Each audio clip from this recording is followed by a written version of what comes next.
ನಮಸ್ಕಾರ, ಸಂಪೂರ್ಣ ನ್ಯೂಸ್ಗೆ ಸ್ವಾಗತ. ನಾನು ಮಹಾದೇವ್ ದಿಗ್ಗಾಂವ್. ವೀಕ್ಷಕರೇ, ಕರ್ನಾಟಕದಲ್ಲಿ ಕಳೆದ 7-8 ತಿಂಗಳಿಂದ ಒಂದೇ ಮಾತು ಕೇಳಿ ಬರ್ತಾ ಇತ್ತು. ಕರ್ನಾಟಕದ ಮುಖ್ಯಮಂತ್ರಿ ಬದಲಾವಣೆ ಆಗುತ್ತಾ? ಯಾರಾಗ್ತಾರೆ ಕರ್ನಾಟಕದ ಮುಖ್ಯಮಂತ್ರಿ? ಸಿದ್ದರಾಮಯ್ಯನವರು ಮುಖ್ಯಮಂತ್ರಿ ಪಟ್ಟ ಬಿಟ್ಟು ಕೊಡ್ತಾರಾ ಅಂತ ಹೇಳಿ.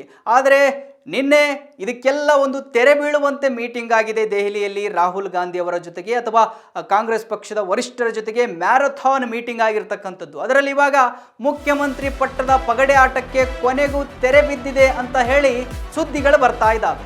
ನಾಳೆಯೇ ಸಿಎಂ ಸಿದ್ದರಾಮಯ್ಯ ರಾಜೀನಾಮೆ ಸಾಧ್ಯತೆ ಇದೆ. ಕೊಟ್ಟ ಮಾತಿನಂತೆ ಮುಖ್ಯಮಂತ್ರಿ ಪಟ್ಟ ಬಿಟ್ಟು ಕೊಡ್ತಾರಾ ಟಗರು ಅನ್ನೋಂಥ ಪ್ರಶ್ನೆಗಳು ಹುಟ್ಟುತ್ತಾ ಇದ್ದಾವೆ. ಇವಾಗ ಸಿಎಂ ಸ್ಥಾನಕ್ಕೆ ಸಿದ್ದು ರಾಜೀನಾಮೆ ನೀಡಲು ನಿರ್ಧಾರವನ್ನ ತೆಗೆದುಕೊಂಡಿದ್ದಾರಂತೆ. ಅಂದರೆ ರಾಹುಲ್ ಗಾಂಧಿ ಅವರಿಗೆ ಒಪ್ಪಿಗೆ ಕೊಟ್ಟಿದ್ದಾರೆ ಅಥವಾ ರಾಹುಲ್ ಗಾಂಧಿ ಅವರವರಿಗೆ ಸೂಚನೆ ಕೊಟ್ಟಿದ್ದಾರೆ ಅನ್ನುವಂಥ ಸುದ್ದಿಗಳು ಬರ್ತಾ ಇದ್ದಾವೆ ದೆಹಲಿಯಿಂದ.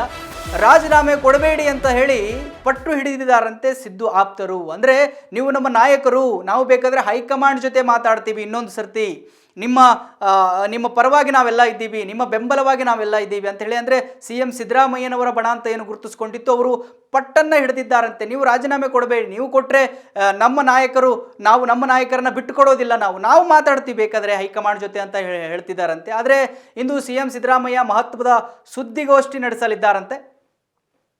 ಸುದ್ದಿಗೋಷ್ಠಿ ನಡೆಸಿ ಅಲ್ಲಿ ಫೈನಲ್ ಮಾಡ್ತಾರೆ, ರಾಜೀನಾಮೆ ಕೊಡೋದಾ, ಹಾಗಾದರೆ ಅವರು ರಾಜೀನಾಮೆ ಕೊಟ್ಟರೆ ಮುಂದಿನ ಮುಖ್ಯಮಂತ್ರಿ ಯಾರಾಗ್ತಾರೆ ಅನ್ನೋವಂಥದ್ದು. ಅಂದರೆ ಬಹಳ ಕುತೂಹಲ ಕೆರಳಿಸುವಂಥ ಒಂದು ಸುದ್ದಿ ಇದು. ಮತ್ತು ಇನ್ನೊಂದು, ಈ ಸರ್ಕಾರ ರಚನೆ ಆದಾಗ್ಲಿಂದಲೂ ಅದಕ್ಕಿಂತ ಒಂದು 7-8 ತಿಂಗಳಿಂದ ಹೆಚ್ಚಿಗೆ ಕೇಳಿ ಬರ್ತಾ ಇತ್ತು. ಡೈಲಿ ಡಿ ಕೆ ಶಿವಕುಮಾರ್ ಅವರು ಯಾರೇ ಮೈಕ್ ಹಿಡಿದು ಕೇಳಿದ್ರು ಕೂಡ, ಸರ್ ಸಿಎಂ ಬದಲಾವಣೆ ಆಗುತ್ತಾ, ಹೈಕಮಾಂಡ್ನಿಂದ ನಿಮಗೆ ಏನಾದರೂ ಕರೆ ಬಂದಿದೆಯಾ, ದೆಹಲಿಗೆ ಹೋಗ್ತೀರಾ ಅಂತೇಳಿ. ಸಿಎಂ ಡಿ ಕೆ ಶಿವಕುಮಾರ್ ಅವರು ಅಷ್ಟೇ ಭಾಳಷ್ಟು ಸರಿ ಹೈಕಮಾಂಡ್ ಭೇಟಿಗೆ ಪ್ರಯತ್ನ ಪಟ್ಟರು, ಆದರೆ ಅಲ್ಲಿ ವಿಫಲವಾಯಿತು. ಹೈಕಮಾಂಡ್ ಅವರ ಜೊತೆ ಭೇಟಿ ಆಗಲಿಲ್ಲ. ಆದರೆ ನಿನ್ನೆ ಎಲ್ಲರನ್ನೂ ಕರೆದಿತ್ತು ಹೈಕಮಾಂಡ್ ದೆಹಲಿಗೆ. ಸಿದ್ದರಾಮಯ್ಯನವರು ಹೋಗಿದ್ರು, ಸಿದ್ದರಾಮಯ್ಯನವರ ಜೊತೆ ಡಿ ಕೆ ಶಿವಕುಮಾರ್ ಅವರು ಅವ್ರ ಹಿಂದೆ ಹೋದರು. ಅದಾದ ಮೇಲೆ ಆ ಸಚಿವರು ಕೂಡ ಹೋದರು, ಆಪ್ತ ಸಚಿವರು ಏನಂತ ಗುರುತಿಸ್ಕೊಂಡಿದ್ರು ಸಿಎಂ ಸಿದ್ದರಾಮಯ್ಯನವ್ರ ಜೊತೆಗೆ, ಅವರು ಕೂಡ ಹೋದರು. ಎಲ್ಲರ ಜೊತೆ ರಾಹುಲ್ ಗಾಂಧಿ ಅವರು 1-to-1 ಮೀಟಿಂಗ್ ಮಾಡಿದ್ದಾರೆ.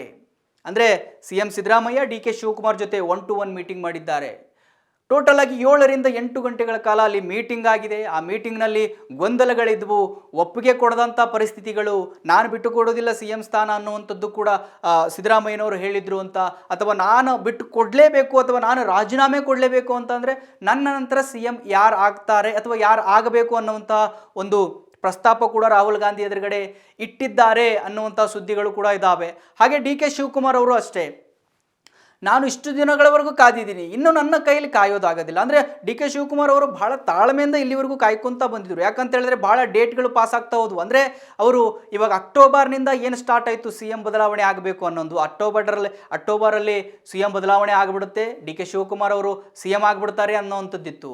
ಆದರೆ ಅದಾದ ಮೇಲೆ ನವಂಬರ್ಗೆ ಹೋಯಿತು, ಅದಾದಮೇಲೆ ಡಿಸೆಂಬರ್ ಹೋಯಿತು, ಅದಾದಮೇಲೆ ಜನವರಿ ಆಯಿತು, ಡಿ ಕೆ ಶಿವಕುಮಾರ್ ಜನವರಿಗೆ ಸಿ ಎಂ ಆಗ್ತಾರೆ ಅಂತ. ಅದಾದಮೇಲೆ ಸಂಕ್ರಾಂತಿ ಬಂತು, ಅದಾದಮೇಲೆ ಅವರ ಬರ್ತಡೇ ಮೇ 16ಕ್ಕೆ ಅವರ ಬರ್ತಡೇ ಇತ್ತು. ಆವಾಗ ಆಗುತ್ತಾರೆ, ಮೇ 16ಕ್ಕೆ ಸಿಹಿ ಸುದ್ದಿ ಸಿಕ್ಕಿಬಿಡುತ್ತೆ ಡಿ ಕೆ ಶಿವಕುಮಾರ್ ಅವರಿಗೆ ಅನ್ನುವಂಥದ್ದು ಎಲ್ಲ ಸುದ್ದಿಗಳು ಕೇಳಿಬರ್ತಾ ಇದ್ವು, ಭಾಳ ಹರಡ್ತಾ ಇತ್ತು. ಆದರೆ ಆವಾಗಲೂ ಕೂಡ ಡಿ ಕೆ ಶಿವಕುಮಾರ್ ಅವರಿಗೆ ಸಿಹಿ ಸುದ್ದಿ ಸಿಕ್ಕಿರಲಿಲ್ಲ.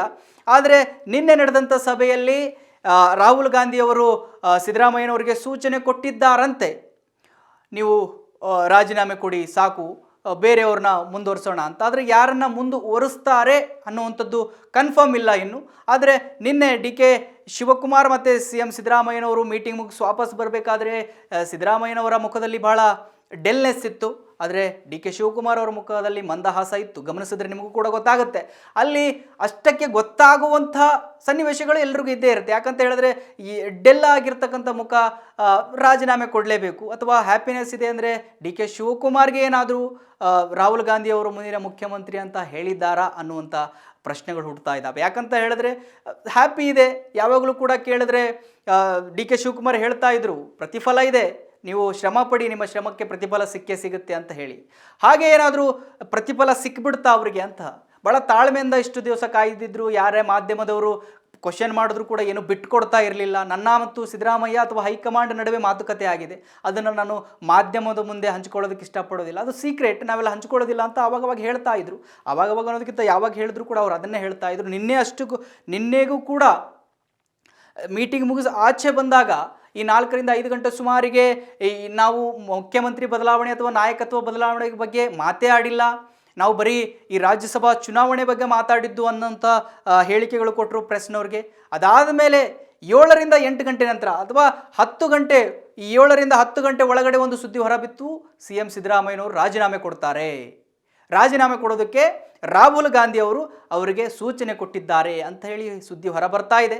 ಇನ್ನೇನು ಮೇ 28ಕ್ಕೆ ರಾಜೀನಾಮೆ ಕೊಡ್ತಾರೆ ಅಂತ ಹೇಳಿ. ಅಂದರೆ ನಿನ್ನೆ CM ಸಿದ್ದರಾಮಯ್ಯನವರು ಆಪ್ತ ಬಳಗದವರಿಗೆ ಭೋಜನ ಕೂಟಕ್ಕೆ ವ್ಯವಸ್ಥೆ ಮಾಡಿದ್ರು ಅನ್ನುವಂಥ ಸುದ್ದಿಗಳಿದ್ದಾವೆ.